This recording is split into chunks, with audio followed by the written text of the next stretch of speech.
Hello and welcome back. In the previous video, we learned how to animate single objects that have one row of animation, and their animations do not depend on the object's state. This video further expands on the topic, implementing player stateful animation. We are going to use this woodcutter sprite sheet that has 5 different animations. So let's get to the implementation. We're going to start with the animation object. In the constructor, we need to account for the number of animations in the sprite sheet, that is, the number of rows we have, the row number of the particular animation that should be used, and whether the animation should be flipped along the vertical axis or not. Now let's modify these parts below. To check if all is working, we need to modify the coin example as well, and compile and run it. Great, that's working. So let's move on to player animation. To have more than one animation, we need to create an animation manager struct. The animation manager should contain a dictionary of all animations. I'm using the keyboard for dictionary keys. Then we also need to store the last updated key that will play the animation until the object state is changed. The animation manager object will have 3 functions. The first one is for adding animations into the dictionary list.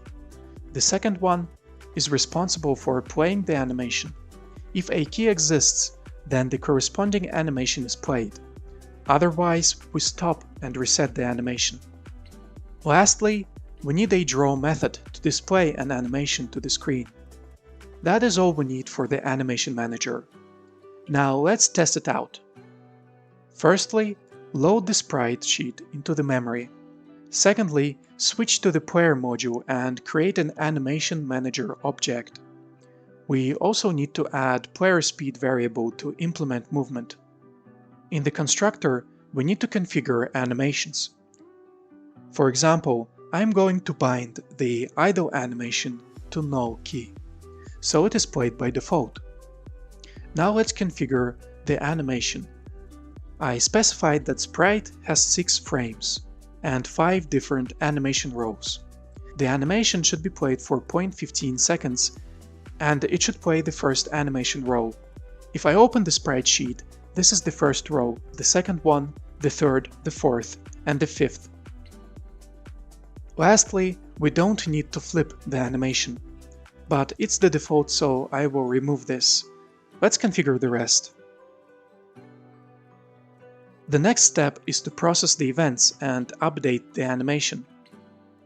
The final step is to use the animation manager to display the animation. We are almost ready. The only thing left to do is to call the player update and process events functions in the play state. Now let's compile and run it. As you can see, I can move the player around the screen and the correct animation is played. So that's it for today.